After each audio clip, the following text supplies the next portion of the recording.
You're listening to Sox in the Basement, a production of the Broadcast Basement Limited, where every show is 30 minutes of good and comes from a basement bar on the south side of Chicago. Pull up a stool, pour a cold one, and join us right now for Sox in the Basement. Heard everywhere podcasts can be found, and always at soxinthebasement.com. I feel like we did a really good job hedging our bets over the last couple of weeks, with me comparing the White Sox 2008 season to what could possibly happen here in the last month, but also accepting that one of the reasons this team could make the postseason is just because everybody else is terrible, Ed. Because I mean, think about this. Like, this is a team that is battling here in the last month, and I'm willing to have fun and enjoy it. I also understand that you're not really in the upper echelon of Major League Baseball teams, even if you make it into the postseason, but I'm willing to smile and enjoy it, and I had a blast this weekend sitting around with my dad, watching White Sox games, and hitting high fives. Well, yeah, I mean, there's nothing wrong with sitting here and saying, hey, cool, they're still in it, you know? And it is partially that the Twins have had an opportunity to put the Sox away, failed to do so. Cleveland has had a chance to run away with the division, failed to do so. So our bets were perfectly hedged because we were right. Look, playoff baseball is playoff baseball. They get in. I'm going to try and get tickets. I'm going to try and walk in there. I'm going to do everything I can as a fan to push them on. I'm just not holding my breath for a World Series championship. Yeah, here's the thing. I'm going to make a lot of cases if they make it in there as to why they could actually do well in the postseason, but you can do anything with stats. You can sit down and you can kind of paint whatever picture that you want to paint sometimes. I know I'll get super positive, and I'm happy with what's going on. Everything from the moment that Andrew Vaughn got hit in the shoulder, and I love how everybody's like, there's no way he's throwing at him. They had a meeting on the mound, right? And like my buddy from Minnesota, he's like my oldest kid's godfather. We're close as can be. He's from Edina, Minnesota. He's a huge Twins fan. We talk crap to each other all the time. I go to Minnesota and watch games there. He comes to Chicago, watches games here. We hang out with each other in our opposing team's outfits, and we have talked garbage to each other for a quarter of a century. We're super tight. We're like brothers. And he texts me. He's like, well, I don't understand why anybody thought that Andrew Vaughn got hit on purpose. I'm like, the guy coming up after him hits into all kinds of double plays. They had a meeting on the mound right before the pitch, and suddenly, Andrew Vaughn gets hit in the shoulder. It's not as cut and dry as you want it to be. Right? And I love the fact that the White Sox, led by Lance Lynn, went out to the mound and it got a little crazy the other night. You know, they need that spark, and there's a total spark on this team right now. I'm sorry. You can try to twist it to they're playing for Tony.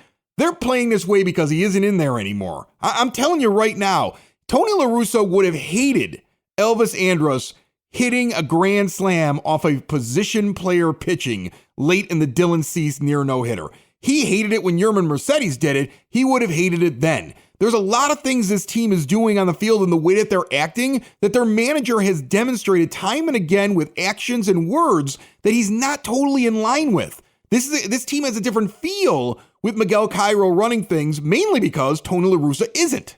Well, and that's the thing is so I think the right thing to say for the team, and I'm sure there's some truth to it too. I would grant that Tony La Russa is a guy that players on the team, the other coaches, that everybody has respect for. They know him personally at this point. It's been a couple of seasons.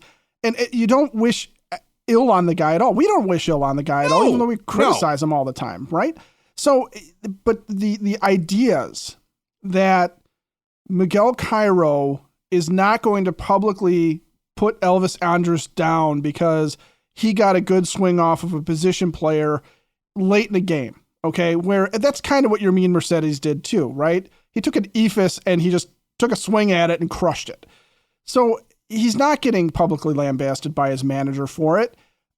You have a team that goes out to the mound and charges the mound. You kind of wonder, right? Andrew Vaughn gets hit. You kind of wonder, is this a team that looks to Tony and Tony's sitting there going, we don't go out there, don't go, or is this something where Miguel Cairo is kind of looking at it and just sitting back and going, if they go, they go, and I'll go with them. Because Miguel Cairo got in the middle of that too. He did. Right? He's sitting there. He's jawing with Rocco Baldelli. But mainly what he did, like you said, is that he allowed the team to show some personality. He allowed them to get caught up in the moment, right or wrong. And it feels like there have been times where that has been stifled especially this year with Tony, and maybe that's the kind of spark that they need. You're listening to Sox in the Basement. It's brought to you proudly by Family Waterproofing Solutions for bowing walls, window wells, foundation and crack repair, concrete raising and lowering, that's a foundation issue, sump pumps, gutter cleaning. It's fall now, basically. You're going to start seeing leaves falling. They're going to take care of that for you. They're family and veteran owned and operated since they started in 2013. And if you mention Sox in the Basement, you get a deep discount. Give them a call 24/7, 708-330-4466. See what a difference a family makes at familydry.com. I hear all the right things being said, right? That La Russa is El Jefe. And this is why Robert is batting lower in the lineup when he gets to Seattle. Well, we got to make sure that he's back 100%. Well, Tony used to throw him right in there at the top.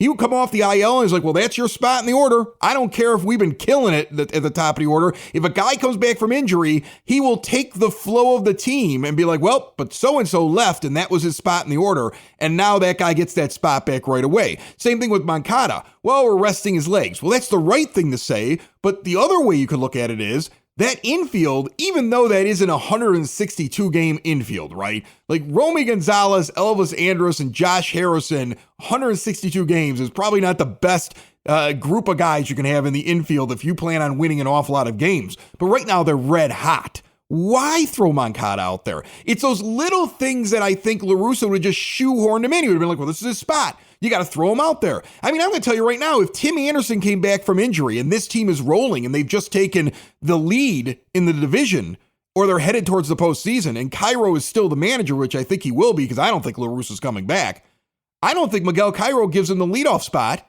until he's rolling and he can say for sure he belongs up there. And that's a different way of constructing your lineup and running your team and rewarding those that go out and do a good job on the field that I didn't see all the time from La Russa. It was more like, well, you've earned this, and so I'm just giving it to you, even though it might not be the right move that day. Well, and I think it speaks, too, to something else that I has to be frustrating other fans besides me, which is that this team the entire year seems to show up at certain moments and draw us in. Right now, we're drawn back in, right, because they're so close. They're in the hunt. It's this home stretch on the season. And my gosh, they're right there and they could do it. And that Astros series, when they came out and they just smoked the Astros, oh gosh, here we go. They flipped the switch. They figured it out. But then you get those Diamondback series. You get those games where they just don't seem to show up. And you sit there and you wonder, okay, what's going on with it? And I think some of it is you have a team that knows they're very talented and knows that they are superior to the Diamondbacks, but they don't show up against the Diamondbacks because they're not as worried about them. They don't get up for them. But I do think that there's something to be said, too, about some of the timing of that, where you get into some of these series, and we've seen it earlier in the season, where, they've just done something, and maybe it's a group of guys, or there's a guy that was the hero in a series, and then he gets bumped. He gets moved down. Andrew Vaughn's a top of the order guy. Well, wait, Robert's back. Now Vaughn's back hitting towards the bottom of the lineup, or he's benched, right? Exactly. Miguel Cairo should be managing however he wants to. He shouldn't worry about anybody's feelings out there. I want to explain why here in just a moment. But first, I want to remind everybody, if you've got a loved one in the home that you're trying to keep independent, you don't want to move them out of the house and put them into assisted living, or let's say you're around the house and you need some help, anything from big medical equipment like a ramp to the house and a chairlift system to, let's say you just need help with diabetes control or an extra oxygen tank in the house for mom or dad, or you need a CPAP machine for yourself. They have the absolute best technology and testing rooms inside of Hyatt Home Medical Equipment in their big, beautiful showroom right here on the South Side. Why do this thing online? Why talk to a voice on the phone? Go in and see them. You can do it on the phone. You can do it online. So many different options. They work with your insurance. They lower the cost. And when you mention Sox in the Basement, they take additional money off for Sox in the Basement listeners. Check them out online at hhme.com, or as I said, stop in to 3518 West 95th Street in Evergreen Park. All right, so Miguel Cairo now, back to him. He's not keeping a job with the team, in my opinion, at the end of the year unless he wins the division and becomes the manager. Like, if I were Miguel Cairo, I would have the realization that Tony's not coming back. And the White Sox may not even have the same front office, or some of them may be gone. There's going to be changes. the bench coach's job is not assured. And this is his moment in an elite group of very few that get to manage a Major League Baseball team to bring a team back that was on the brink, that was falling out of it, whose playoff odds were bottoming out. People are planning for the offseason already at the end of August. And if he can light a spark and he can bring this team back and he can get him into the postseason and then he does some kind of damage in there, all of a sudden everybody will be like, keep that guy. Tony moves on, goes into a front office role. Okay, it's good for his health. And Cairo keeps the job. If I'm him, I don't care whether or not somebody's upset because they're down lower in the lineup or their spot is not assured. Or even if the front office, if Han's like, I want you to do this and he doesn't agree with it, if I were Miguel Cairo, I'd do whatever the hell I wanted to for the next month, right? I mean, this is that moment where you just go, this is my one chance. Why would I do anything that I didn't agree with fully? He could say the right things in front of the press, but if I'm Miguel Cairo, it's everything is the way I would have done it because this is your one shot, Miguel. If you want to be a Major League Baseball manager, this is maybe the greatest shot you're ever going to get. Get into the postseason, and who cares who you tick off, you'll be the manager next year. Well, even if he's not here, okay? And even if he doesn't get into the playoffs, even if he just lights a spark and the team is competitive down the stretch, even if they fall short, Miguel Cairo at this point has to manage to win at all costs, okay? And he's got to show he knows how to handle a lineup. He's got to show he knows how to handle a bullpen. He's got to show he knows how to handle the pitching staff in general, when to pull guys, how late to let guys go. He's got to not be that guy that lets a pitcher go one inning too long, right? He can be a guy that maybe pulls a guy a little bit short, but he's got to push the right buttons. And he is motivated to do so, not just because he could be the manager of the 2023 Chicago White Sox, because he very easily could be. More importantly for him, there are other teams out there that are watching all the managers that are on a hot seat, okay? And no other team is looking at Tony La Russa as a real viable option anymore, okay? But they are looking at Miguel Cairo. And they were looking at Miguel Cairo as Tony's bench coach, and you're sitting there going, okay, well, is Miguel the kind of guy that we want to bring into our organization and maybe turn over the keys to our team? But if he is shown in a managerial capacity with a team that's in a playoff contention window and a team that is really doing it and is close to winning their division, that he can push the right buttons, even if he falls short, this is his audition for the whole league to ever be a manager again, okay? Let alone an audition for Jerry Reinsdorf or to an extent Kenny Williams and Rick Hahn, if you believe that those guys are going to continue on next year. There's a lot of things that are going on here, but I don't think Miguel Cairo is going to necessarily sit there and say, I'm going to do exactly what the front office tells me to do, or I am going to do anything other than the way I do it, because this is self-serving time for him. Yeah. Okay. Look out for you, Miguel. Absolutely 100% about Miguel Cairo if you're Miguel Cairo. That's what I'd be doing. He doesn't care if the White Sox win or lose. He just cares how good he looks doing it. Right. And if he wins, that's a big check mark in his column. It's a huge check mark. That's what you're doing. I mean, look, first time I ever got a radio morning show, when I would get to fill in the mornings, man, did I prep ahead of time. And I didn't care if it upset the guy whose show I took over that I showed him up because I was better than what he was doing on his show, because I didn't care about anybody's feelings. I knew who I needed to impress, and that's how As I recall, that guy called you Latuna for a while. He didn't like me. He didn't like me very much. But then again, No, he did not. I took over the show, and he wasn't there anymore. I got a big announcement. Can we get some announcement music?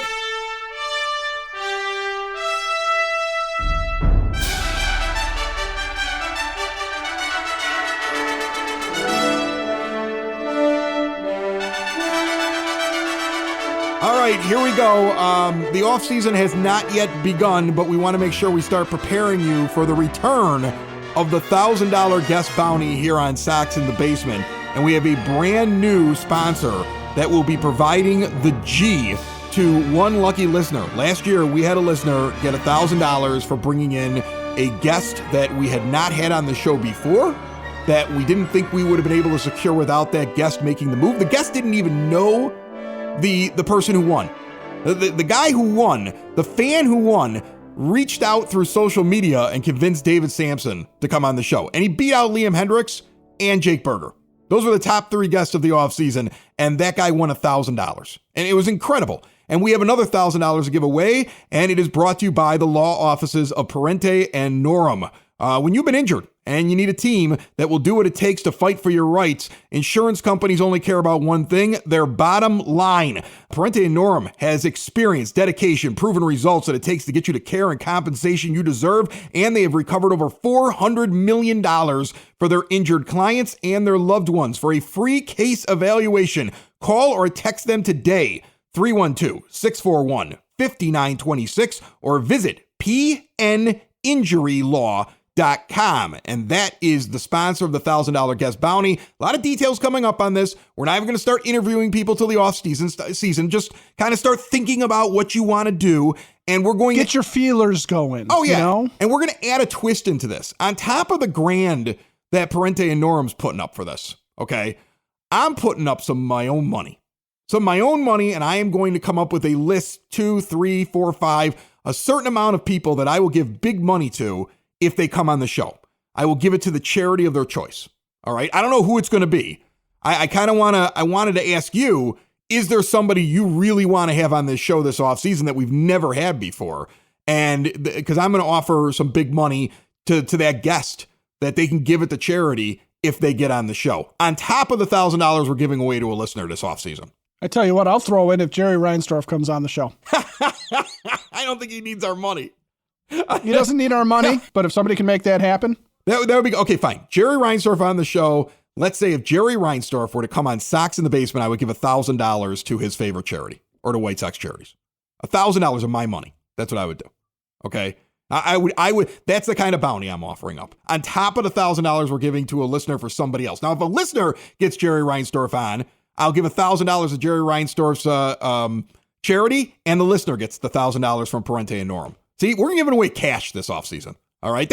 Everybody always goes like, Chris, why do you run commercial ads on the show? Well, one, it feeds my family and it allows me to do podcasting for a living. And Brother Rice and Mother Macaulay are expensive. All right. And I got kids in those schools. Okay. But on top of that, it gives me the flexibility to have some fun on the show. And I can give some stuff away. And so I'm looking to do that. Like I said, stay tuned. Start thinking about who you want to have for the $1,000 guest bounty if you have a connection to somebody. And what would be great is, like, I think when we finally make the list, right? When we finally make the list of the bounties I'm going to give out, I'm going to want them in person, either at the bar or like at a location like Cork and Kerry. You know what I'm saying? Like, I would want the guests to be not on the phone for somebody that big. The ones that I'm offering, like Jerry Reinsdorf, neutral site. Okay. Cork and Kerry. Go sit over at Cork and Kerry at the park in front of a crowd with me and a microphone and Ed and a microphone and you and a microphone. Let's have a conversation about what the hell's going on over there.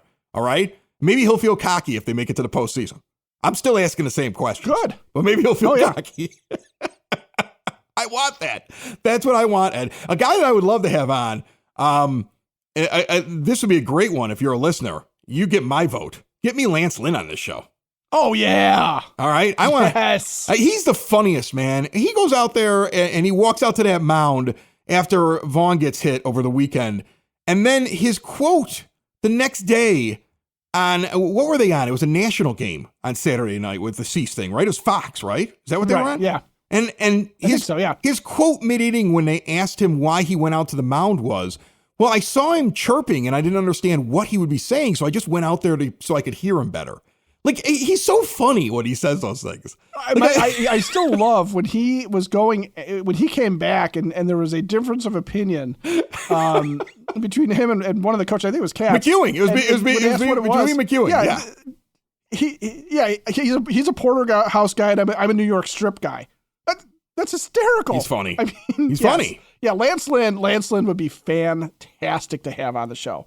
Sox found a way to win against the Mariners. Got a little shaky on Monday night as we're sitting here recording for the Tuesday release of Sox in the Basement, but a 3-2 win. And they needed that. Not only are they a game over, but they needed to do that because the Mariners were hot. The Mariners had kicked the crap out of the Indians all weekend long. You didn't want to show up now and lose 2 straight and lose all the momentum. That's what this team used to do. This team would suck you back in, make you feel good, and then lose 3 in a row. They lost the last game of that series over the weekend, and then they turn right around and they win the first game on the road against Seattle. And they need that. And now you're gonna get Kopech coming off the IL here very shortly. Lynn looks hot. I really want to get into that. We're gonna jump into the starting rotation here in just moments right here on Sox in the Basement.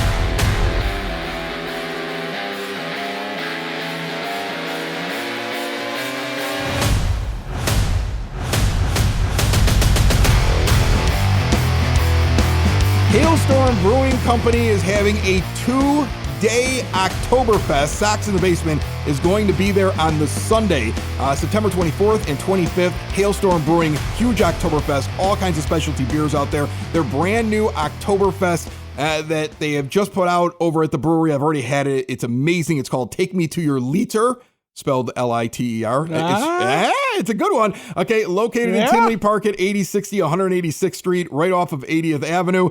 New, highly acclaimed brewer Will Turner has come there to Hailstorm, is doing their classic styles, and then putting his own stuff together like that Oktoberfest, which is a banger. I think it's at about 6% or a little bit more than that. I mean, you're going to have some fun not only at Oktoberfest, and Sox in the Basement again going to be there on the 25th, but you can hang out anytime in the huge tap room, outdoor patio. It's going to be beautiful out there here in the fall with the fire pit on chilly evenings, live music on the weekends, trivia nights, all kinds of fun events. And again, it's Oktoberfest time. If you have not been out there, first of all, follow them online through their Facebook page at Hailstorm Brewing Co. Go there, 8060 186th Street, and check out everything else at hailstormbrewing.com. Lance Lynn, I am not surprised by the resurgence, because Lance Lynn does something that I love in a starting pitcher. He keeps his whip low. When you keep your whip low, yeah. I know that this stat gets poo-pooed. It does, but it shouldn't.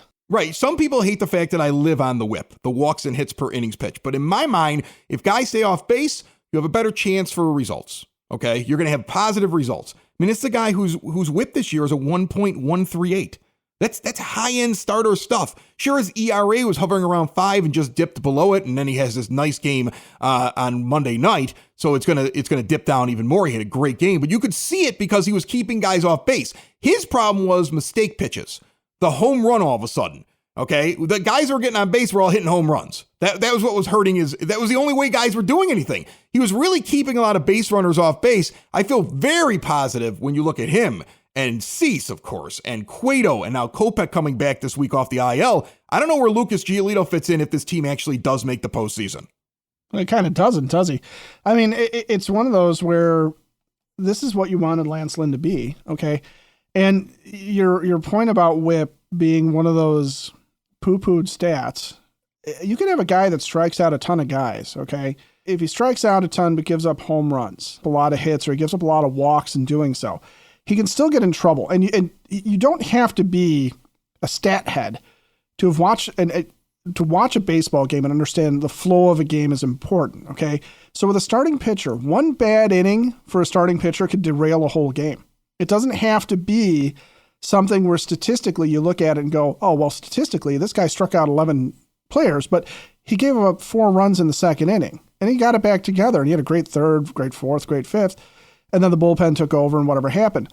But that inning takes a lot out of a team. That inning puts guys on their heels. Now they start approaching their offensive, the rest of their offensive day a little bit differently because they're trying to do something different.